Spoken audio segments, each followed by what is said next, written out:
araw mga kateknisyan, meron po tayong repair dito na amplifier, concert po ito. So 5 auto po yan. So sabi ng customer ay ayaw daw tumunog. Sige nga, testing natin. Ito, nasaksak na natin. Oh. Testing natin.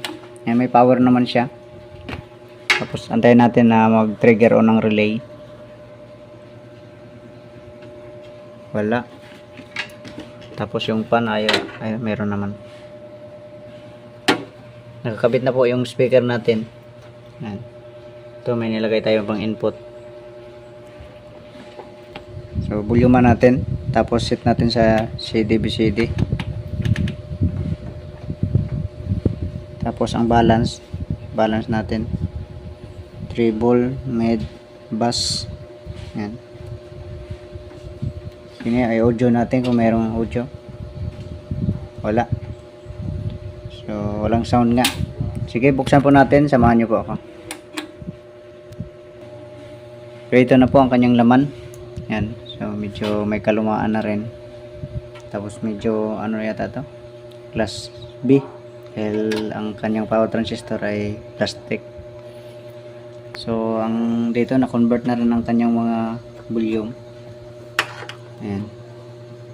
So ang kanyang tone control ay sa ibang unit yata kinuha to. Maring sa 3 auto. Ayan o. So na-convert na rin yung mga control volume niya. So ang gumagana na lang pala nito ay isang input na lang. Isang input na lang siguro to. Okay, sige, samahan niyo po ko. Troubleshoot muna natin, linisan muna natin. Okay, ang unang gagawin natin ay siyempre i-check natin yung mga parts kung baka may mga putol ng mga paa ng mga piyesa or mga kinalawang na ba na putol na. So dito na natin ma-identify pa lang sa fuse niya kung sunog or open. Ibig sabihin may grounded na power transistor. So kung wala ay pwede ka nang mag check voltage. Check mo kung may pumapasok na voltage sa beep dito sa filter, tapos dito sa papuntang output, at saka check yung kanyang bias. Okay, so palagay ko dito banda sa ito kasi ayaw mag-on ng relay. So sa palagay ko may DC na pumapasok sa output kaya hindi mag-on ng relay. So mas magandang i-check natin. Okay, sige. Okay, ito na, na-plaster na natin. Yan, so nakasaksak na po yan. Switch on ko na lang ang switch nya. So unang-una dito ako mag-tester sa capacitor nya, filter. Okay, switch on ko. Yan, na-switch na. Yan, dito sa filter capacitor, ayan, may voltahe naman. 250, nasa 60 plus, higit 70 volts. Yan, meron naman. Okay, dito tayo papunta sa mga output. Yan, meron naman. Yan, may mga voltahe naman na nakakarating dito sa output niya. Yan. So sige, check natin yung mga bias. Okay, dito sa channel na to. Yan. So 0.4. Yan. Sa kabila. Ganun, parehas din. Dito sa kabilang channel.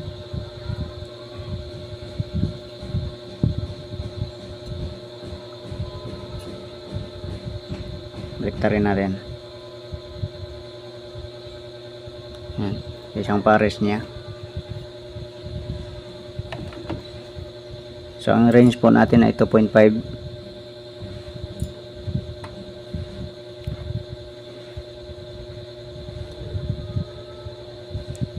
So parang good naman. So dito tayo mag-abang next sa sa output mismo papuntang speaker. So ang range natin ay DC pa rin, 2.5. Sige nga, ground, tapos yung positive out. Ayun, parang Kaysa dito tayo sa 10 na range. DC po, DC. Yan. Parang may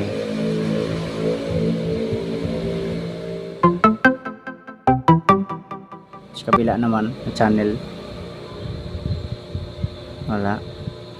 So wala namang DC output na lumalabas. Tapos sunod natin gagawin easy kasi merong humming.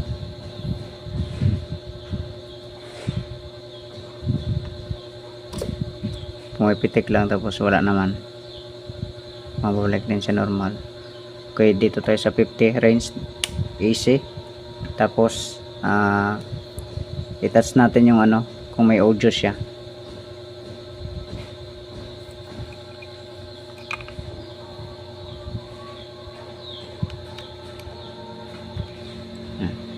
Dito tayo mag-abang sa output ng speaker. Tapos dito sa ground, ayan yung audio natin. Ayan, merong audio. Ayan. Tapos kabila meron din. So ibig sabihin, ang problema lang nito ay dito banda sa protection sa may relay banda. So normal po ang takbo ng ano ng main amp to channel. Left at saka right ay parehas pong normal ang takbo. So dito tayo mag-focus sa kanyang relay kung bakit ayaw niyang mag-on. So pwede nating ano ihang muna yung mga protect niya. Ito ang protect nito ay itong sa kabila, itong channel na to.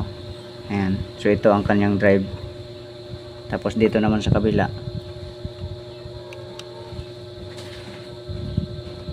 ayan, dito naman ang kanyang drive. Dito. Tapos ang transistor na nagdadala papunta sa relay, ito. At saka yung sa kabila naman ay ito. So pwede nating ihang muna yung connection na papunta dito, dalawang piraso na yan. Kaya hanapin ko lang. Okay, ito nakita ko na. Itong tandaan natin itong diode na 4148. So papunta po yan dito sa relay. Ayan o, connection o. Ayan, punta dito. Ayan, tapos ito rin yung isa galing dito. Tapos punta dito. Ayan, so dito siya papasok. Ayan, so ihang muna natin yan. Ito po yan o. Ayan, tsaka yung isa naman ito. Ayan, ihang natin yan. Tapos itong ano speaker, pwede rin natin itong ihang kasi meron pa rin itong connection. Ito yung kanyang coil. Jumper lang, wala nang coil ito, jumper lang ito. So may connection pa rin kasi yan dito.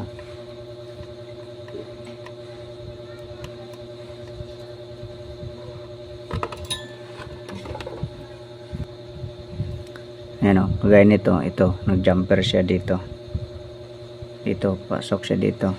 So ito may connection pa dito. Ganun din yung isa, ito. Ayan, punta dito. So nag-jumper siya dito. Tapos ayan o, mapansin nyo may piyesa pa siya. Ayan, tingnan nga natin. So resistor pa ang piyesa. Yung sa kabila naman,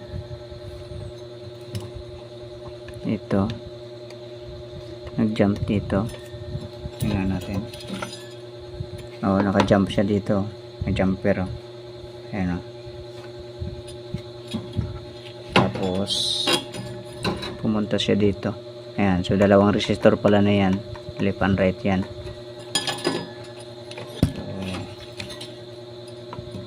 Ayan po, ang dalawa na yan. 33 at 22K. Ayan.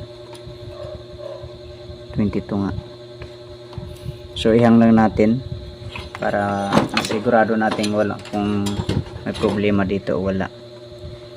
Pero parang may napansin po ako, parang ang init ng ano niya, filter capacitor. Ang init. Ilang volts ba to? 50.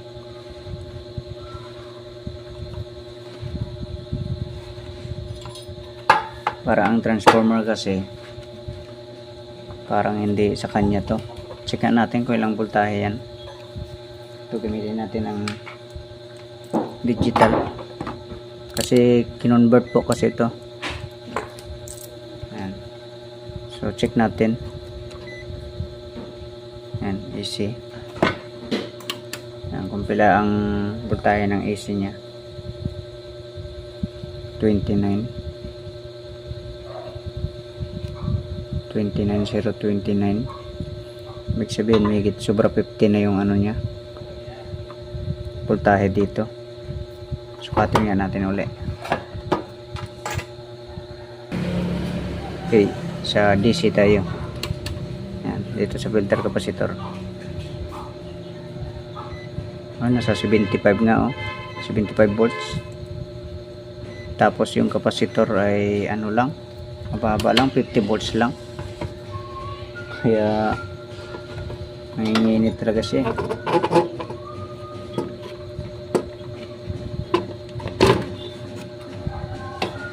Ito, nanginginit to.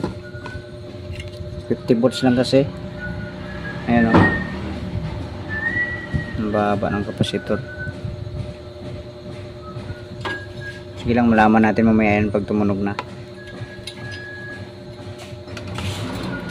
Tanggalin na natin itong ano na to, connection, pati yung papuntang speaker papuntang ano, relay protection. Ayan, hinang na natin ito, hinangat natin yung 4148, ganun din dito. Tapos yung speaker nya, ayan, output. So dito tayo mag check. Ayan, tapos malalaman natin ito kung mag-on ang relay. So kung mag-on ang relay, ibig sabihin dito yung dahilan sa amp nya na kaya hindi siya mag-on. Ayan. So ito po, may tester. Okay, switch on po natin. Ayun.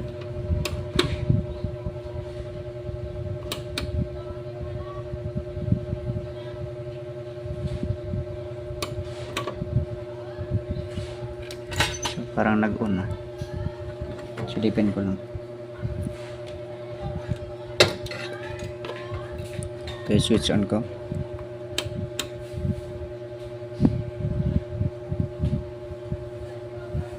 Wala. Hindi siya nag-on. Okay, check natin ulit dito.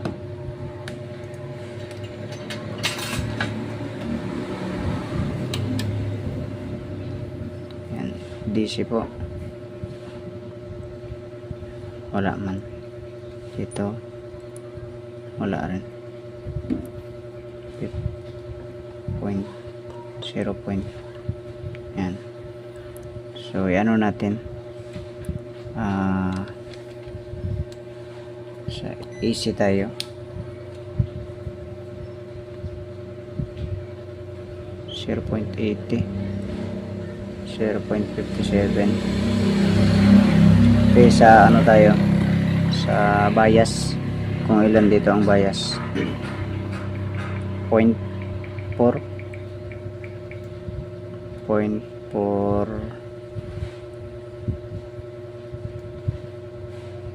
55 itong pares nya.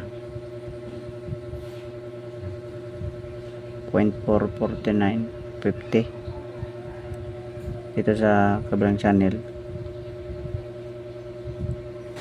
0.472 isang pares. 0.481. So dito lang talaga ang problema sa relay nya, sa protection.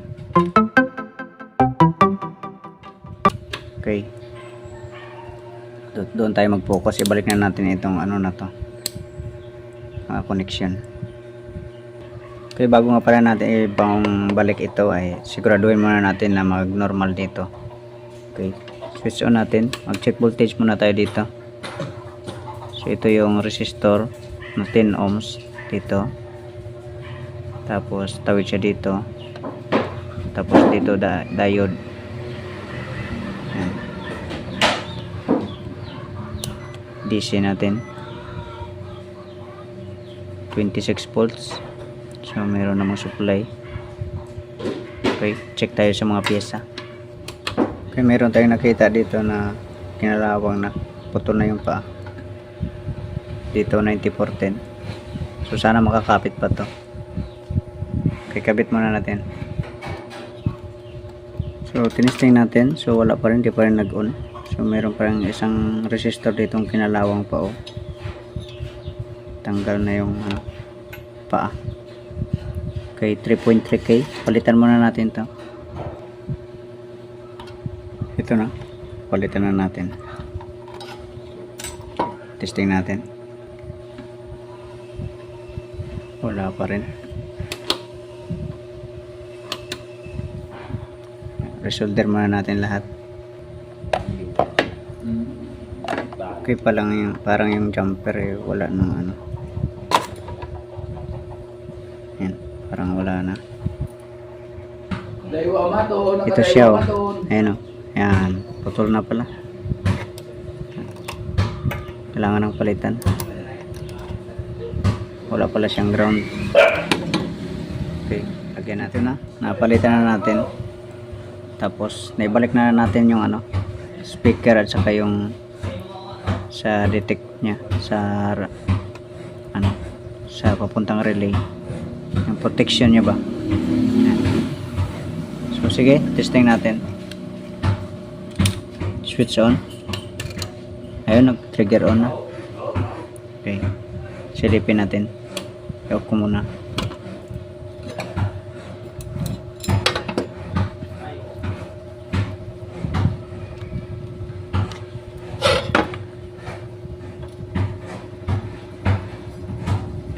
So itong na to dito sa relay. Sige, tingnan natin. Switch on natin. Ayun, nag-on na siya. Ayan. Ayan. So okay na siya.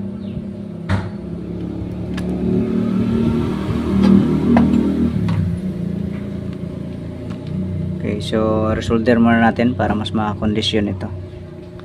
Resolder muna natin lahat para makondisyon ito. Ayan na resolder na natin. Ayan. So halos kondisyon na yung kanyang mga hinang. Ayan. Sige, i-plaster na natin. Ito yung kanyang mga socket. Okay, ito yung supply sa main amp. Ayan, ito siya. Ayan. Tapos ito naman ang supply sa tone control. Ayan. Tapos ito yung kanyang output. Ayan. Dito. So ito naman yung sa fan at saka sa power. Ayan. Ayan na. Ito naman yung sa output sa speaker. Ayan. Punta dito. Ayan. Plaster na po yan. Okay, testing natin ang audio. Ayan. Switch on na natin. Ayan. Ano na. Okay, volume 8. So meron na, may sound na siya. Ayan. Testing na natin. May nakabit na tayong input. Ayan. Okay na siya. Ayan.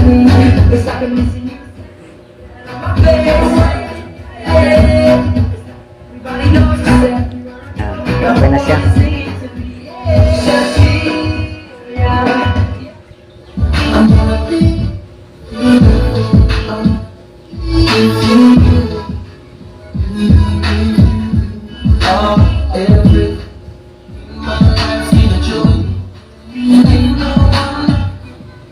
Okay na siya. Okay. Sana ay may nakakuha po tayong idea. Okay. Huwag po natin kalimutan mag-subscribe and share po natin sa iba rin. Okay. God bless po sa inyong lahat.